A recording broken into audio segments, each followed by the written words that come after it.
Mindful eating क्या होती है सर? माइंडफुलनेस यानी जो भी काम करो उसमें आपका माइंड लगा रहे, सोच समझ के करो, अच्छा। अननोइंगली मत करो। लोगों को पता नहीं अभी 1 घंटे पहले क्या खाया, क्योंकि वो कुछ और सोच रहे थे और खा रहे थे। हम्म। क्या खा रहे हैं, ये हेल्थ को फायदा करेगा कि नुकसान, वो भी नहीं सोचते हैं। बस हम्म। भूख लगी है, कुछ भी ले लो, खा लो, पेट भर लो। ठीक है। Health should be your top priority. मैंने हेल्थ को टॉप प्रायोरिटी दिया, इसलिए मैं हेल्दी हूँ। समझे ना, पहली बात ये है। दूसरी बात है, मनपसंद काम करने में से हैप्पीनेस मिलती है। ठीक है। दूसरी, because happiness is a every moments experience. Hmm. अभी मुझे जितनी हैप्पीनेस मिलती है इतनी मुझे 5 स्टार होटल में खाने में नहीं मिलती है।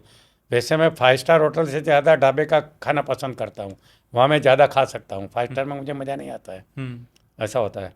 तो कहने का मतलब ये है कि ये दो चीज़ों से मैक्सिमम हैप्पीनेस मिलती है। तो ये दो चीज़ों के लिए लॉ ऑफ अट्रैक्शन को काम पे लगाओ।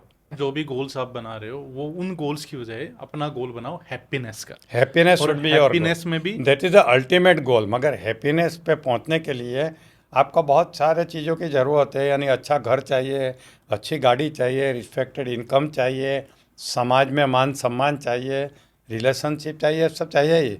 बट ये सब इंटरिम गोल है, ultimate goal should be happiness. Hmm. तो हैप्पीनेस तक पहुंचने का रास्ता ढूंढो।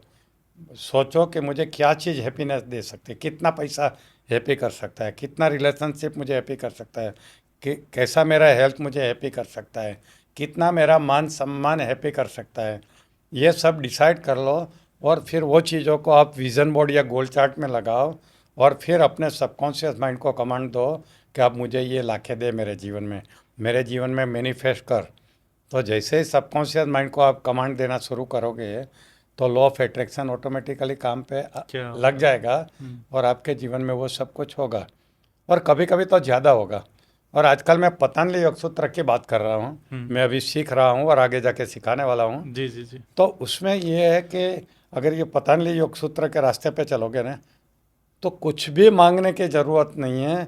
आपको सुखी होने के लिए जो चाहिए वो लॉ ऑफ अट्रैक्शन से आपको मिलती जाएगी। हम्म। तो यानी अब पतंजलि योग सूत्र में मैं जो सीख रहा हूँ और सिखाने वाला हूँ, वो बियॉन्ड माइंड पावर है। इतनी मेहनत भी नहीं करनी पड़ेगी। और अच्छा। विपස්සना करते हैं, विपස්සना में भी यही है कि आप बार बार विपස්සना करोगे, वही रास्ता है बेसिकली। तो आपका कॉन्शियस माइंड की जितनी इच्छा है वो सबकॉन्शियस माइंड जान लेगा, और वो यूनिवर्स को ऑटोमेटिकली कमांड दे देगा, और आपके लाइफ में मैनिफेस्ट होना शुरू हो जाएगी। हम्म। मैं पहली बार विपස්සना करके आया तो मेरे 2 बड़े गोल इमीडिएटली रियलाइज़ हुए। मेरी एक इच्छा थी, बम्बई में एक सन्मुखानंद हॉल है, जी जी जब फिल्म स्टार की नाइट हुआ करती थी एक ज़माने में। जी जी जी। मैं बचपन में देखा करता था फिल्म फेयर नाइट। तो लगता था यार 3,000 लोगों का हॉल कैसा होगा। हम्म। ट्रेनिंग फील्ड में आया तो मैंने गोल रखा था, एक बार मुझे हाउसफुल प्रोग्राम सन्मुखानंद में करना है, मेरा गोल था। मैंने यूनिवर्स को कमांड दे दिया था। ठीक है, मैं जैसे ही विपස්සना करके निकला, एक आदमी का फ़ोन आया कि हम सन्मुखानंद में खड़े हैं, आपका सपना पूरा करना है, ये डेट पे अवेलेबल है, बोलो हम कौन सी डेट बुक करें।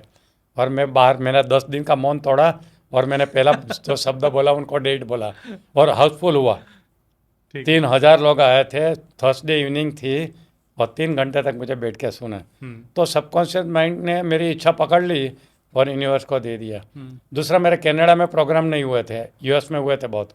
तो कनाडा में प्रोग्राम करना था। हम्म। तो कनाडा का मेरा ऑर्गेनाइजर था, उसका भी फ़ोन आ गया कि तुम्हारी कब की टिकट निकालो, बोलो कनाडा का मैंने पूरा स्टेज सेट कर लिया है।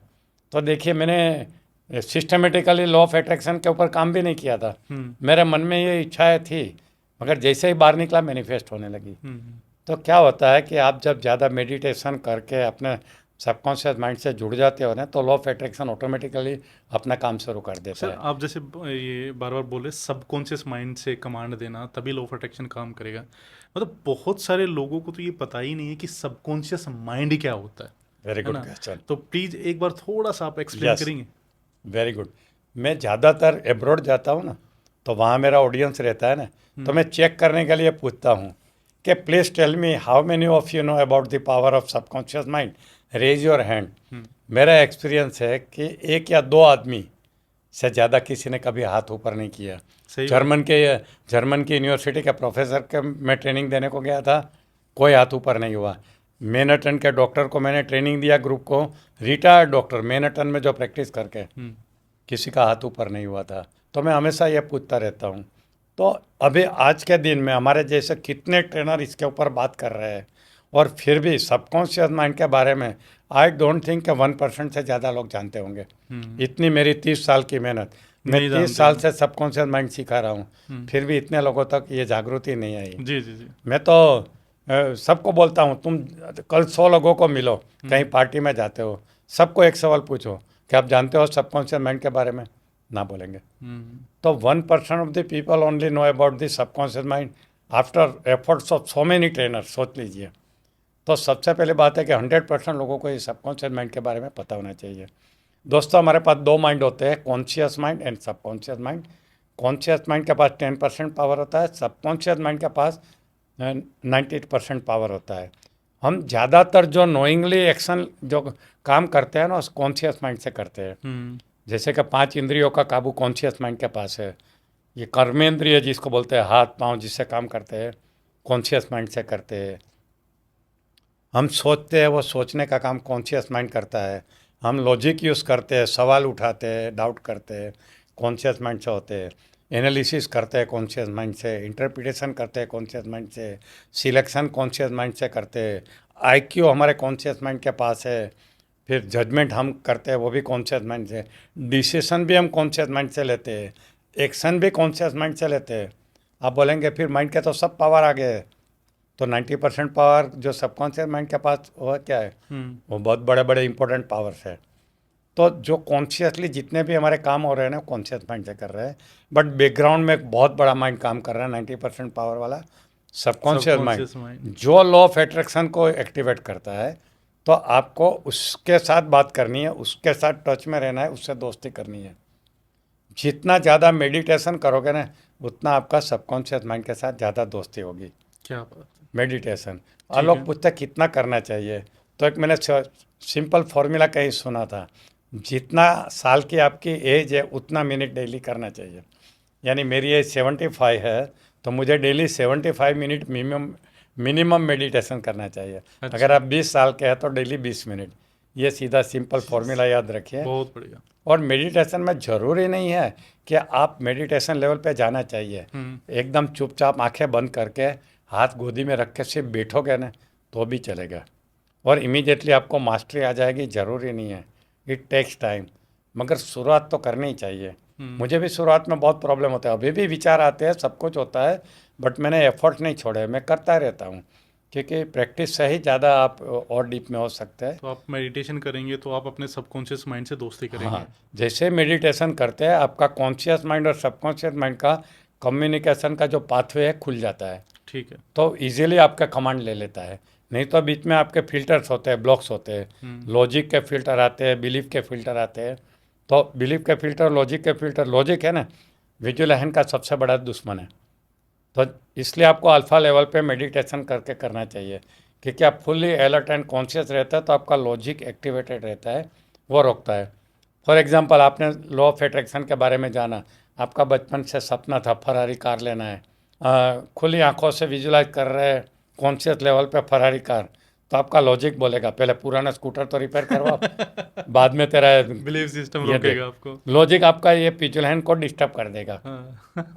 इसलिए लॉजिक को पैरालाइज करने के लिए हमें कॉन्शियस माइंड को डाउन करना पड़ेगा। अच्छा। डाउन कब होता है? जब आप मेडिटेशन करते हो। मेडिटेशन करते हैं। और जितना ज़्यादा मेडिटेशन करोगे ना, इतना आपका स्मूथ जर्नी हो जाएगा, अंदर का जर्नी, कॉन्शियस टू सबकॉन्शियस। और फिर दोस्ती भी अच्छी हो जाएगी। ठीक है। तो जैसे ही आपका कॉन्शियस सबकॉन्शियस की दोस्ती हो जाएगी ना, ये बॉस, एक्चुअली रिलेशनशिप क्या है, कॉन्शियस माइंड बॉस है, सबकॉन्शियस माइंड सर्वेंट है, अलादीन एंड जीनी जैसा। बट इसको दोस्त बना दो। तो दोस्त कैसे बनेगा? जितना ज़्यादा मेडिटेशन करोगे, रिलैक्सेशन करोगे, वैसा दोस्त बन जाएगा। तो दोस्त को बताने की थोड़ी ज़रूरत है कि मेरे लिए मर्सिडीज लाओ और मेरे लिए ये लाओ। वो तो आपके दिल की बातें जानता ही है, वो ऑटोमेटिकली आपके सामने मैनिफेस्ट करके रखेगा। सही बात। तो आपको क्या करना है कि उनको सबकॉन्शियस माइंड को दोस्त बना के रखना है। ठीक है। मेडिटेशन एक तरीका हो गया सबकॉन्शियस माइंड को दोस्ती करने का। दूसरे, हाँ, दूसरा एफर्मेशन का तरीका है। ठीक है। मैं बात कहूँ, मैं छोटा था ना, तो बहुत गरीब घर में था, पत्रे के घर में रहते थे। आप सोच भी नहीं सकते हैं कि मैं शादी किया तब पत्रे के घर में मेरी वाइफ को लेके गया था। दीवारें पत्रे की थी, देसी नलिये थे ऊपर, एक ही कमरे में हम 9 लोग रहते थे। हम 2 भाई 4 बहनें, फादर मदर और दादी माँ। जी। मेरी वाइफ आई, वो 10th मेंबर थी। हम्म। ऐसा घर में मैं लेके गया था। वहाँ पे था तब मैं बड़ी बड़ी बातें करता था। मैं बड़ा होकर मेरा ऐसा घर होगा, हर रूम में एयर कंडीशन होगा, मेरे पास इतनी गाड़ियाँ होगी, मैं दुनिया घूमता रहूँगा, ये करूँगा। तो सब मुझे फेंकू कहते हैं, फेंकू बोलते हैं ना हिंदी में, गुजराती में फाकोड़ी बोलते हैं, तो मुझे फाकोड़ी कहते थे। तो मैं सबसे बड़ा फेंकू था हमारे ग्रुप में, और सब मुझे बोलते हैं साला चुप रहे, तू कुछ नहीं कर पाएगा ऐसा। और मेरे फादर के जो पहचान वाले थे, जी जी वो तो मेरे फादर को चैलेंज करते थे कि आपका बेटा मैट्रिक पास होगा ना तो हम मिठाई बांटेंगे। तो ये मेरी पहली पहचान थी। जी जी और मैं बहुत फेंकू रहा करता था, तब मुझे कुछ पता नहीं था। बड़ा होकर ये करूँगा वो करूँगा। हम्म, और बिलीव में मैंने जितना फेंका ना उससे ज़्यादा करके दिखाया मैंने, उससे क्या ज़्यादा। क्या बात। तो एक नया ज्ञान है जिसको मैं फेंकोलॉजी कहता हूँ। हम्म, तो मैं फेंकोलॉजिस्ट था।